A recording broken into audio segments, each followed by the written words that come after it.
Okay, kusukana. Yani, Tusker Project Fame was fantastic. And I did not know that it was going to be recurring. And now when you something, Matimo, one time, Taweyo. Cannot do ni, I do it every time. Hey, that was my break. Technically, if I go anywhere, people refer to me using Tusker Project Fame. Then later on, like, oh, kulikuwa na KTN, I can sing. KTN, I can sing, Otemo. The Raf, Otemo, Marsita, Mkaindi, Otemo.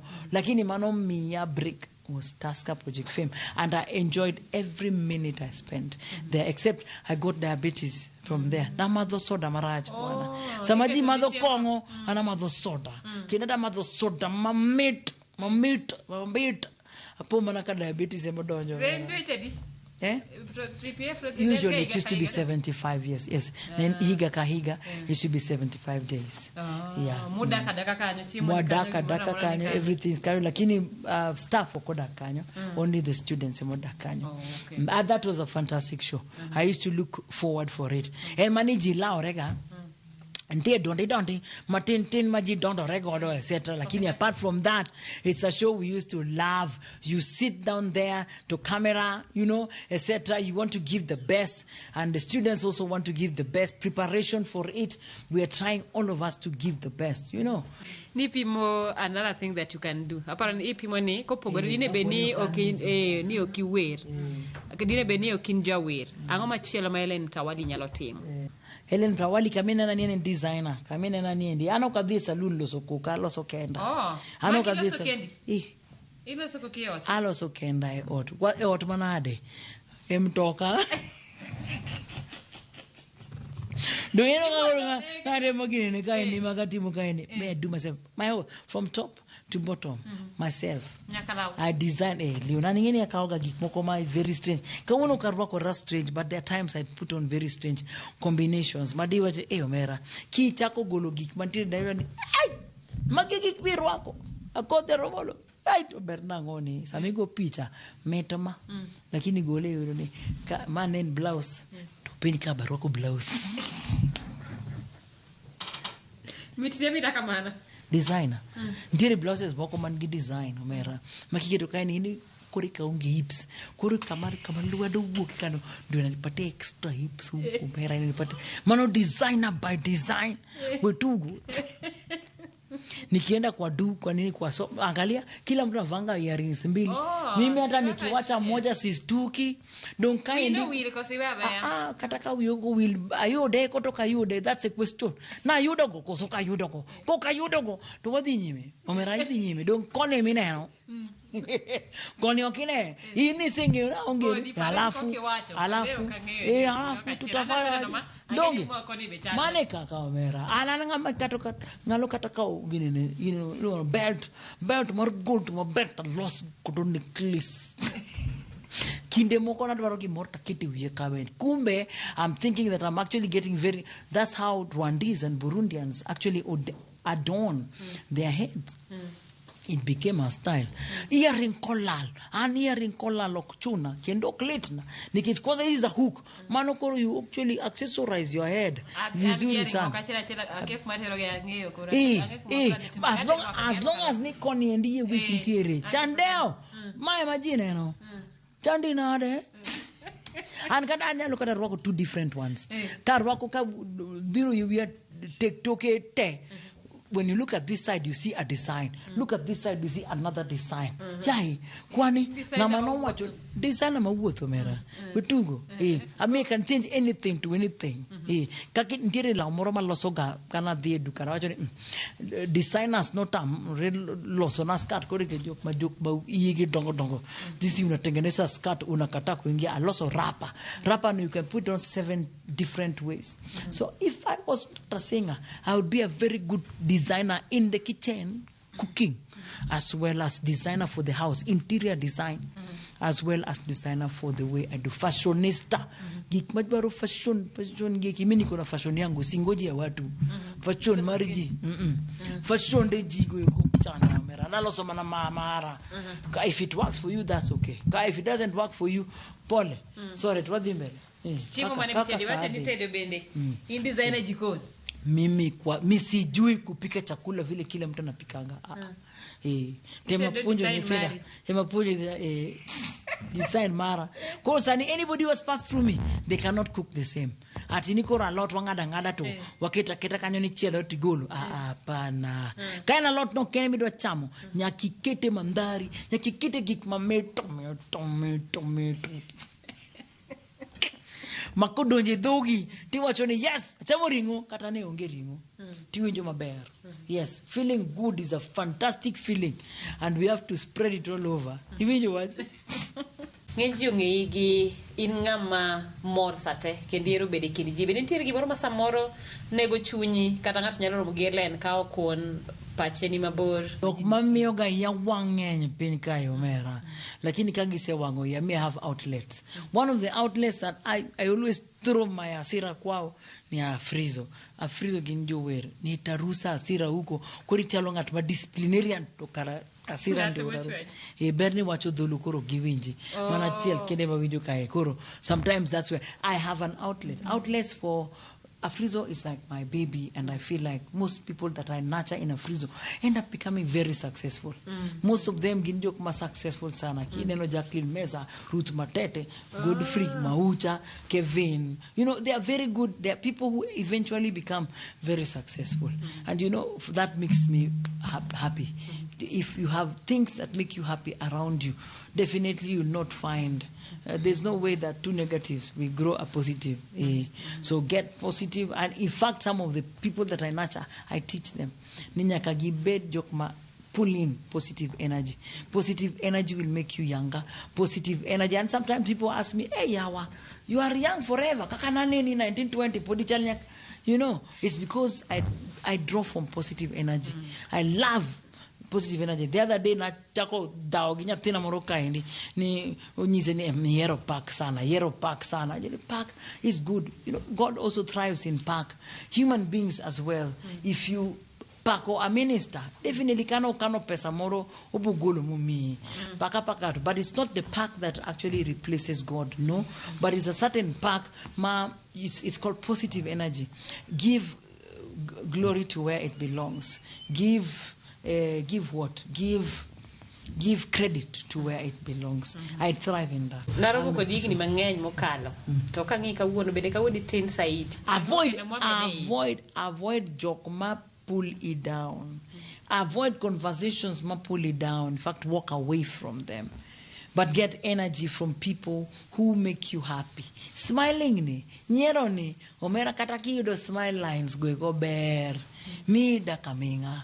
You know, dakaminga because you know your spirit is elated. You actually look forward to another day because of positivity.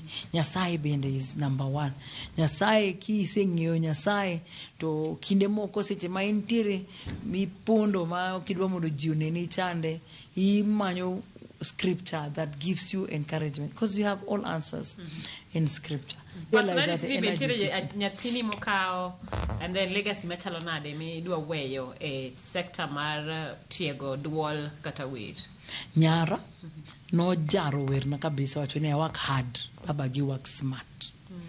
Nikech eno tiyo kwa internet mtandao joka AI. Lakini man of course bring dollars and mara ni bring shillings. Lakini right now as we talk she has done a few shows with me. Alifanya Sarafina. I'm an actress as well. Not even Sarafina. She actually acted the heavy dance. She was doing it. So she was able to do that successfully. After that, she got another one, and after that, got another one, etc. So she has started appreciate music and acting coming through. Actually, music, dance, drama, creativity, writing, they go together. Mago 67 jobs, you know. So apart from that, anenoka bende utimo psychology. To psychology no konye ambe okonya. Because kana usipunjore kama nutane ka daktari intere ot. Kantire gik machanda I can blatantly speak to her. Embende kantire gik machanda we talk. Conversation. So mano help our relationship to really grow. Kinde moko na to magito tiga thomera. Mabe na nyuolo, you know. but later on, Kawasichako understand each other. I realized that a lot of me is passed on to her. Inyawacho ni sector mar art kata thum e Kenya ka osedongore machalo nade? Mano art pa? Art? The sector mar art, Yes. where thum, tuke, osedongore machalo nade over the years? Yeah. Alafu sani ka Over koro- the years, sani ok chalre ka chon. Nikech sani ni nyalo gi live by music alone. Music can live by music, by drama. Some of my students watimo gite. The good thing iluongo ni geniuses, iluongo ni musicians or artists nikech we have capacity to be able to accommodate all these 5 disciplines I'm talking to you about. Kendo ni wache maber nikech ing'e ni CBC obiro tineno ka nyithindo te iringi tere STEM. Ing'e ni janyuol machon kata millennials oseng'eyo ni kuma ber en kwano.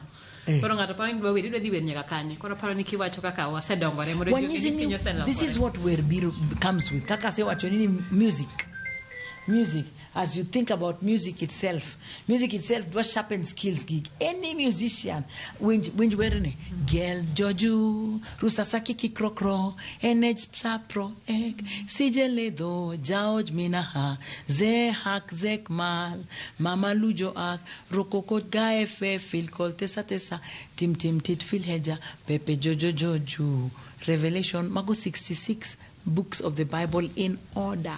Oh. In order, makani nyathi dwaro master kwano, rhythms, logarithms, odwa master patterns, certain patterns, oketi wir. Toko seketi wir kodhi. That's why most musicians ukiangalia vizuri, most musicians are very sharp. Kano chunga Mata kidwa meda bukinyi. gimoro, hata tieko gi kanyo. Nitie gimo midwa meda makia. One of the things ma da wach ne jo music. Kik idhi tim music nikech idwaro pesa. Kendo kanyo wadhaoga kabisa.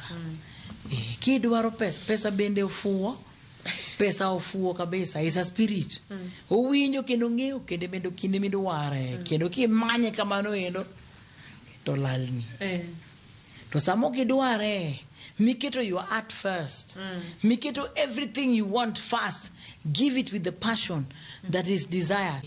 Timema anything you want with the passion that it requires. Don't look at the money. It will follow you. Kabisa. Karabogi aparo mana ni kae kendo anyiso Ellen ni onego bina chule.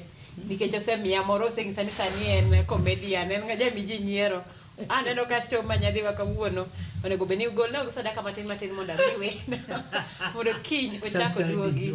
Kaw kamano. Thuolo mane wantiere godo e chenro mar nyadhiwa orumo gi kanyo. Wanenore kendo chieng' ngeso mabiro chenro mar nyadhiwa nyinga Simprose Okinda. Ni wara no no Jale ni wara no Taya ni wara no no Jale ni wara no no Taya ni wara no no when you want it lamb ni wara no no ni wara no no when you want it lamb ni wara no no Taya ni wara no no Jale ni wara no no Taya ni wara no no Jale ni wara no no Ne ogangeyo ni como benedicto ne ogangeyo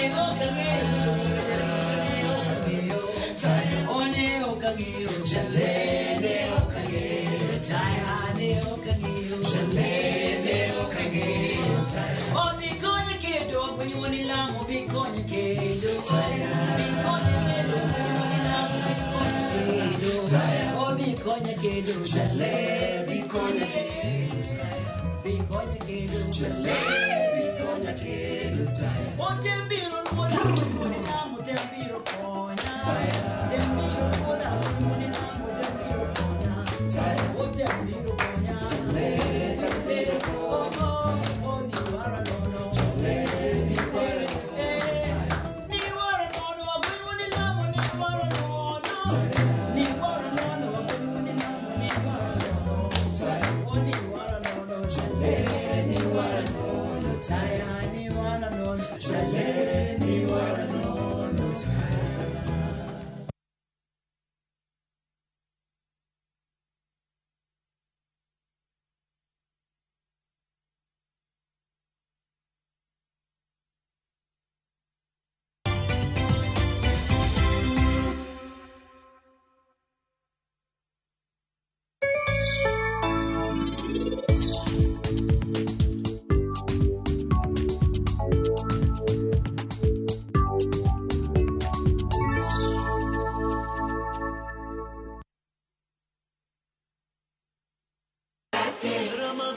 شمالة مماتي يا رب دعاتي تقبلها طول